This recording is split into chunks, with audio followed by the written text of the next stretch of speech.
So yun mga idol, meron tayong brand new model dito na dumating sa Pangasinan. Kauna-unahang model to. Ibig sabihin, limited po itong model na to. Made in Thailand, press na press, delivery sa kanila. So ito po yung ating pinaka-inihintay. Siyempre pa, ito po yung pinaka-trending na model from Kawasaki Big Bikes. Ito po yung ating brand new ZX4RR. Kaya tingnan po natin, 40th edition to mga idols. Meron tong bagong-bagong color combination or colorway. Kaya iangat na natin itong box na to. Mainit-init pa. 40th unboxing! Woohoo! Yeah! Solid! So ito mga idol, bagong-bago unboxing natin si ZX4RR. Alam niyo ba kung magkano presyo nito? Ang SRP dito ngayon ay 514,000 pesos para dito sa 40th anniversary edition nilang model. And mga idols, ang Ninja model po, isa sa pinaka-iconic at legendary model ng Kawasaki yan. Of course, 40 years nang namamayagpag ang model na to. So, sports bike category, ang kanyang colorway na ginawa nila ay 3 combination yan. Merong green, blue, and white. At special itong model na to dahil limited edition lamang ang 40th Ninja anniversary na ilalabas nila. Ibig sabihin yan mga idols, ilan lang yan. Kumbaga sa mga Kawasaki Leisure Bike Store na meron sa Pilipinas, baka tig-iisa lang po silang unit na kagaya nito. At napakaswerte po ng makakabili nito dahil syempre collector's item na yan. Mga idol, available to ngayon dito sa Kawasaki Pangasinan. Kung gusto nyo pong bilhin to, via RBO financing po yan. So kailangan nyo mag-apply sa RBO at mag-provide ng inyong mga requirements para mauna kayo at mapasain nyo tong brand new 40th Ninja Anniversary ZX4RR na to. Napakagwapo niya sa personal. Ang sarap ng tignan, malamig sa mata, yung kanyang color combination. At hindi lang yan, pagdating sa specs and features nito, napakasulit din dahil expressway, legal to, no? Yan po ay mayroong total displacement na 399cc at yan ay inline for 16 valves. Kaya napakaganda ng exhaust sound natin to. Screaming yan mga idol. With dual overhead camshaft, liquid cooling din to, electronic fuel injection, 6-speed transmission at equipped to ng assist and slipper clutch and syempre quick shifter, kaya clutchless na tayo dito, napakaganda. Ang max power nito, pag tayo naka ram air ay meron niyang 78.9 HP, pag naman walang ram air yan po ay 76 HP. Ang max torque naman ito 35.9 Newton meters. Ang kanya namang pinaka top speed, yan po ay 131 miles per hour or 211 km per hour. Kaya napakabilis ano. Front suspension, quality to mga idols ano. Showa separate function fork, big piston yan. Yan po ay may sukat na 37mm, upside down or inverted forks to. Kaya talagang napakaganda ng ating handling at bounce dyan. Sa likod naman, horizontal backlink. Yan po ay Showa din at BFRC light gas charge. Fully adjustable to with compression, rebound at preload. Pwede nyong patigasin yan, palambutin. 10 clicks yan, maraming beses, kung kaya depende na sa inyo yan mga idol. Napakaganda itong ating pinaka-suspension. Race ready na itong ating pinaka-rear suspension na yan. At sa stopping power natin, dual disc brake, semi-float yan, 290mm ang sukat ng disc brake na to. At meron tong 4-piston caliper at equipped ng anti-lock braking system. So with ABS mga idol, napaka-solid ng ating stopping power dito sa ating ZX4RR.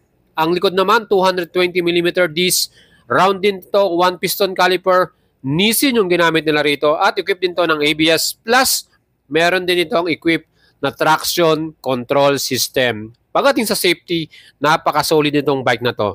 Ang sukat ng kanyang gulong sa harapan, 120/70 by 17 inch, at ang tire na ginamit, Dunlop brand yan, with 5-spoke na sporty na kanyang design. Napakaganda mga idols, di ba? Panalo talaga to. At syempre yung ating likuran, 160/60 by 17 inch, tubeless din to. Dunlop yung ginamit, 5-spoke wheels din sa ating pinaka-mags niyan. At mga idols, pagdating sa kanyang frame, napakatiba niyan, naka-steel trellis frame itong ating ZX4RR. At syempre pa, pagdating sa kanyang dimension, ang wheelbase na sukat, 1,380mm to. Syempre, itong ating namang pinaka-ground clearance, ang sukat naman niyan ay 135mm naman mga idol sa kanyang ground clearance. At pagdating naman sa kanyang total weight, kasama na ang gasolina, ang oil, yan naman po ay 188 kilograms. Yung wet weight na to mga idols ha. Siyempre yung ating upuan, very sporty yan. Split type yung ating upuan. Pwede rin tayong magsama ng ating back ride. At ang ating seat height naman, ang sukat niyan, 800 mm. So yun, unang sakay. So ito yung susubukan ko lang para appeal naman natin itong 40th edition na CX4RR. Ayan. Yun! Solid talaga. Bagay na bagay sa akin talaga to. Pero wala tayong pambili. So ayan, 40th anniversary edition ZX4RR. Bagong-bago lang, in-unbox natin. At mga idols, yung kanyang fuel tank, yung kanyang gasolina, ang capacity nito, 15 liters naman mga idol. So maganda yung pinaka-paint design nito, blue, white, yung pinaka-combination. At nandyan sa pinakagitna, yung badge na 40th anniversary edition. Fuel consumption naman ito, syempre dahil inline Porto, 20 km per liter, average lamang yan. Pwedeng tumaas, pwedeng bumaba, depende po sa mga gumagamit.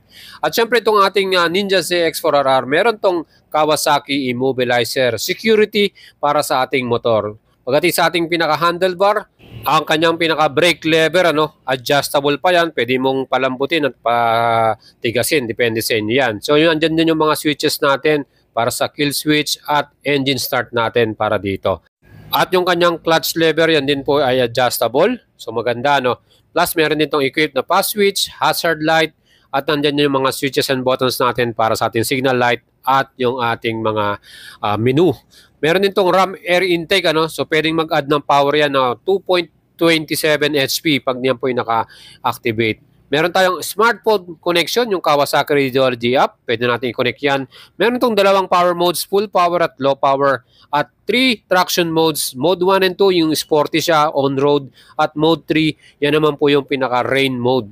Mas maganda yung yung kanyang traction. At yung mga ilaw nito, lahat po yan, all LED na. So napakaganda at very modern itong CX4RR. Kaya hindi tayo nagtataka bakit napakabenta nito at maraming gustong bumili. Hopefully, Kawasaki Leisure Bikes Philippines ay damihan pa yung mga units na to. Idol natin po. Yeah. Yes. Tanggalin na to. So i-unbox na namin to, tatanggalin na namin.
So ayan, 40th anniversary edition ZX4RR.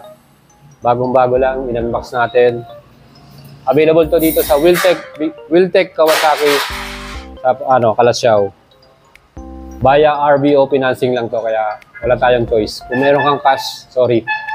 Pang RVO, pinansin lang po talaga to. So kung gusto nyo bilhin ngayon to, mag-inquire na kayo dito sa Kawasaki, Pangasinan.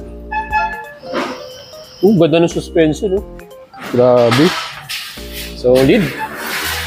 Ayos mga idol.